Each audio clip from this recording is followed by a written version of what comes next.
Добрый день, дорогие друзья!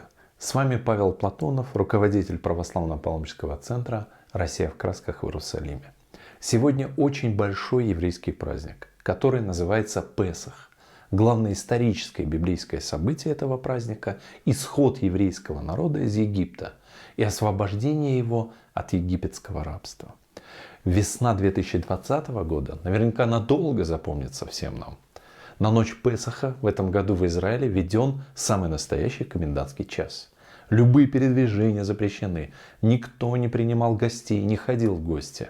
Каждая семья праздновала пасхальный седер, то есть праздничную трапезу, у себя дома, в узком кругу. Ради безопасности мы жертвуем частью своих свобод. Такого еще не было в истории современного государства Израиль.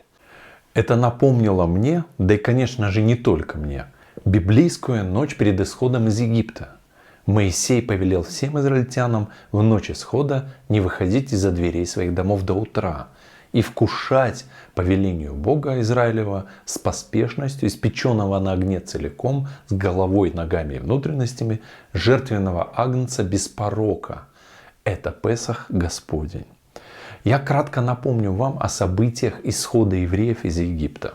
После того, как фараон пренебрег требованиями отпустить еврейский народ, на Египет обрушилась череда страшных бедствий. Это и кровавые реки, и мор скота, жабы, саранча, град и тьма, все, что называется казнями египетскими. Последней казнью было уничтожение всех первенцев в земле египетской. От первенца фараона до первенца рабыни и всего первородного скота. И сделался великий вопль по всему Египту. За несколько дней до этого, 10-го Ниссана, сказал Моисей приготовить каждой семье жертвенного агнца без порока и хранить его до 14-го Ниссана. И тогда в вечерние сумерки заколоть всех агнцев в присутствии общины и взять кровь его из сосуда и пучком из сопа нанести ее на косяки и притолки дверей. Кровью жертвенных агнцев была выкуплена жизнь еврейских первенцев. Господь прошел мимо еврейских домов, и еврейские первенцы были спасены. Спасены кровью жертвенного агнца. Это была ночь бдения Господня, чтобы вывести всех из земли египетской. И эта же ночь теперь Господу бдения у всех сынов Израилевых в роды их.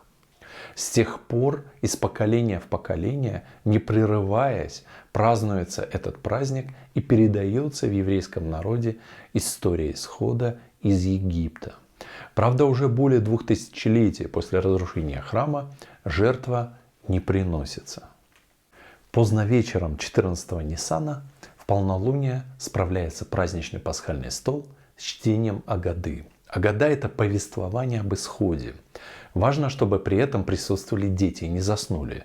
Ведь именно в чтении им Агады и заключается центральная заповедь пасхальной трапезы. Зажжены свечи, на столе стоит 4 бокала очень хорошего вина. На большом блюде размещается 6 установленных законом и обычаем предметов. Главный кусок мяса с костью внутри, прожаренный на огне еще до захода солнца. Это символ пасхального агнца. Есть еще 5 продуктов праздничной трапезы с глубоким символичным смыслом. В Ветхом Завете читаем, что Господь установил не есть квасного, начиная с вечера 14-го Ниссана и в течение 7 дней, только о пресноке.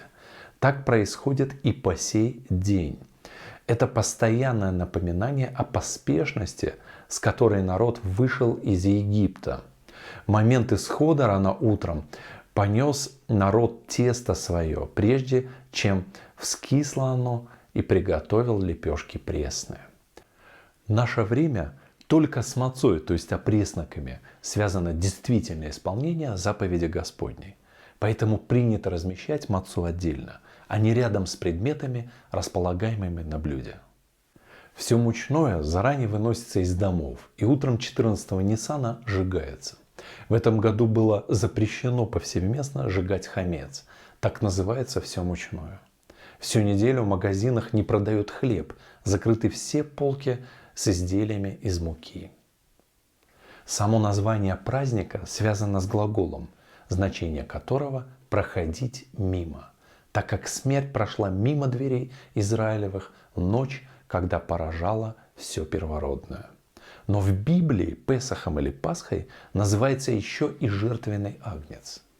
И этот жертвенный агнец, кровью которого были спасены жизни еврейских первенцев, в христианстве великий исторический прообраз Иисуса Христа, пасхального агнца, берущего на себя грехи мира. Совсем немного времени осталось до празднования православной Пасхи. Еврейская или ветхозаветная Пасха прообразовала собой нашу христианскую. Как смерть тогда прошла мимо еврейских жилищ, сохранив жизнь, так и в христианскую Пасху Христос побеждает вечную смерть, даруя и нам вечную жизнь. На этом я заканчиваю свой рассказ. С вами был Павел Платонов. Подписывайтесь на наши каналы «Россия в красках» и «Путешествия с Павлом Платоновым». Ставьте лайки, пишите комментарии. До новых встреч!